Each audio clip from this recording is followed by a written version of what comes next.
Hi folks. For a long time I've wanted to double glaze my house, but it's always been too expensive when I've asked people who do it professionally what the price would be.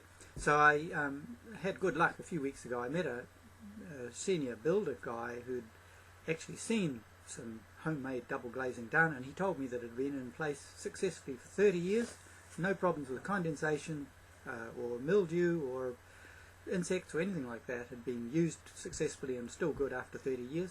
He said in fact he was in a room doing a carpet cleaning project, and the windows that weren't double glazed in this way steamed up, and the ones that were double sealed did not. So I resolved that I would create a kind of double glazing for my own place, and I'd make it very cheap, and I'd make it very easy to install, and even I would make it easy to remove if you wanted to. So that's that's what this video is about. It'll show you what I'm doing. Whether it will work in the future, I don't know, but at least you get a look at it, and because it's removable, you could try a room yourself if you wanted to, at the risk that at worst case you'd have to take it off quite easily and use the glass for something else. So this is the idea. You keep your house warm, you reduce your power bills, you reduce the carbon emissions from energy plants and so on. And if you know anything about peak oil, you probably realise that petroleum, oil and gas in the planet are starting to run down, because the oil wells are starting to run down and become a little more empty.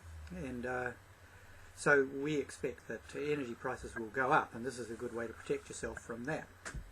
I'm using 5mm glass plates. I've bought them from a shop that does glass, and I'm using for the little pad that they sit on around the perimeter. There's a little perimeter strip, and it's made of cut strips from that closed cell foam that you use, the closed cell foam sleeping mats that people use when they're camping. So I simply cut those up into little 1 centimetre strips and put it around the perimeter of the window, and you sit your plate of glass on top of that. And also I have used some HDPE plastic. That's white plastic, about 5mm thick, that you can buy from a plastic industrial plastics manufacturer, and I'll show you that too.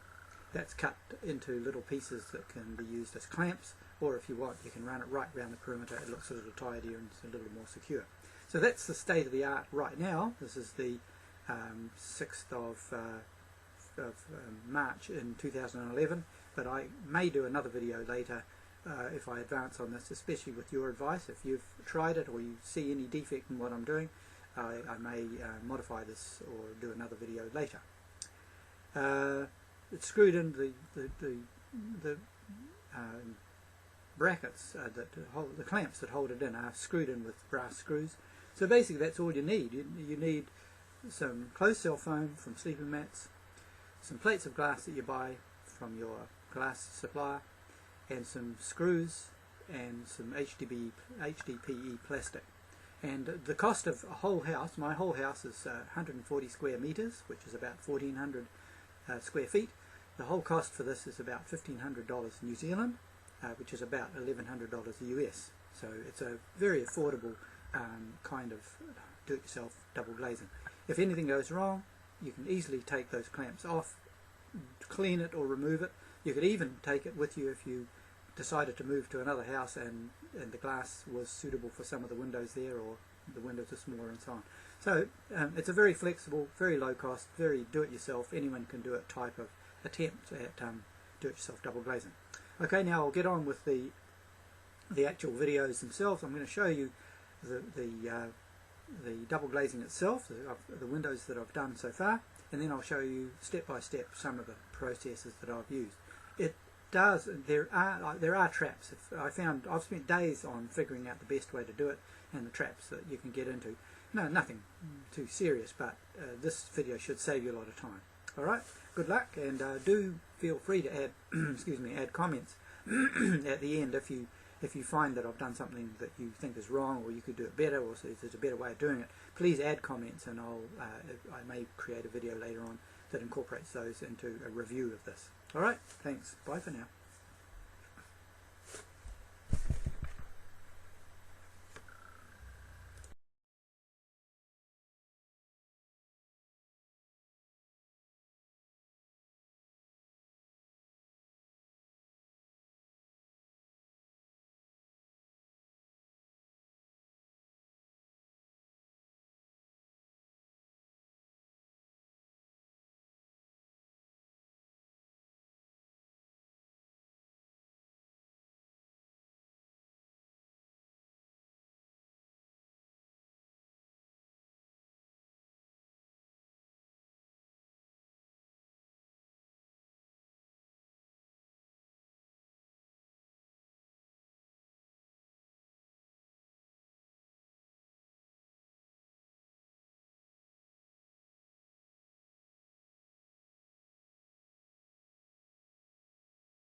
It's worth mentioning that the foam strip around the outside can actually act as a sort of a tidying agent as well. I'll turn you around and have a look at this corner window here in this old house I've got. In the very corner of the window, you can see the paint's all scraped off. I've actually cleaned that. But when you put your foam strip over the top, that's going to be quite tidy. It's going to tidy up. You don't even, as long as you've sealed the outside well, as long as you've made sure no water can get in, this mess here will just be covered over by the blue strip. Okay, now I'm going to cut some of this foam. I'm actually using a piece of glass to be padded. I'm using a little piece of cardboard here to set the gap. It's quite arbitrary, but I'm using, what is it, about 2 centimetres, something like that. Let's see. Okay, yeah, that's about 1.5, nearly 2 centimetres. I put that there to set the gap between the glass and the pad, like that. And I had a bit of trouble doing this for a start, but I found the best way to do it is a very sharp knife, and you might use one of those easy knife things, but I actually use a fishing knife that my brother gave me a long time ago, and I keep it really sharp. It's got a rounded edge on it. I don't know if you can see that, but it's got a rounded edge sort of thing, and I just slice straight along. I'm going to put the wood under there. Got wood underneath to support it. Just slice right along there, and that way you're sure to get a nice clean edge. I've found if you don't use the right kind of knife, you can get unpleasant effects. I'll show you. This is a good edge. Can you see that? It's very smooth. See, it really smooth edge there for the sharp knife. If you don't do it right, you can get scuffing along the side, and you will see that through the glass. So it's a good idea, if you can, to use a very sharp knife. So that's the cutting. Now this white stuff, it's HDPE plastic, 5mm thick. I'm going to show you how I've cut it. I don't know if it's the best way, but it certainly does the job. I've clamped to my bench. I ran a 1 centimetre space line along it with a red pin, and I clamped it onto the bench. You might notice that the bench has got a sort of lip there, and that happens to act quite well as a guide. I'm going to use my reciprocating saw, just any old cheap reciprocating saw will do it, because the blade is reasonably thin. If you've got a bandsaw, probably even better, but I'm assuming you haven't. You could use a circular saw, or you could use a jigsaw, but I found the jigsaw blade was a bit thicker, and I want to conserve the plastic and make it easy. So you can see the blade on this reciprocating saw is quite thin and does a nice job. So I'm just going to demonstrate, just to continue, how that cuts.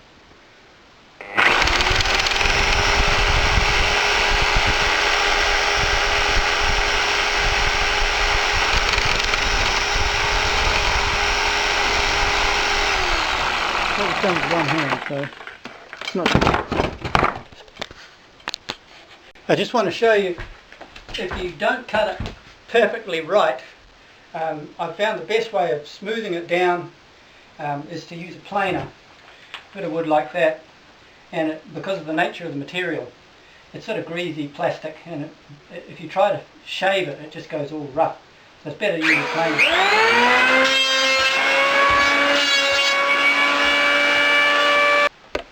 A good way to cut the strip once you've got it is just, I've got a little measuring template on a bit of cardboard here, and I'm just going to cut it with secateurs, because the plastic is sort of a greasy type, and it easily cuts with the secateurs with a nice clean edge. It's more cuttable than abradable. Okay, now I'm going to show you how to drill the holes and countersink them. There's a few traps there, so you do need to be careful about it. It's easy, but as long as you know those things, you're fine. Okay, I'm going to put one of these clamps in the vise here, do two at once, 2 holes at once. I've got 2 electric drills here, one set up with a 3mm drill bit in it. Hold it in so it dents it a bit, because it's slippery stuff, and then drill.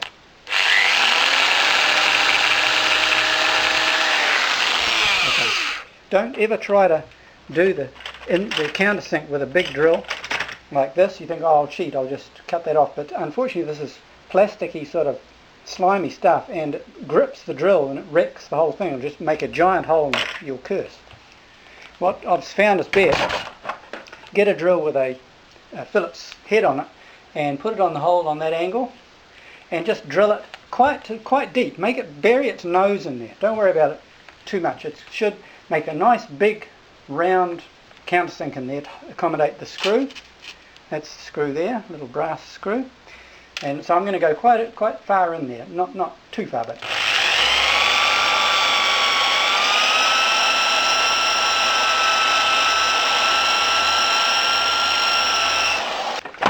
and next thing to do, I get my sharp knife and I cut those burred edges off, because it's put a mound of plastic on the outside, and I'll cut that off.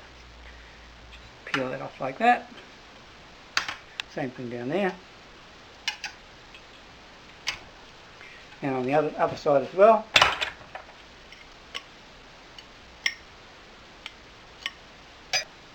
And there it is, pretty well ready to put into the frame.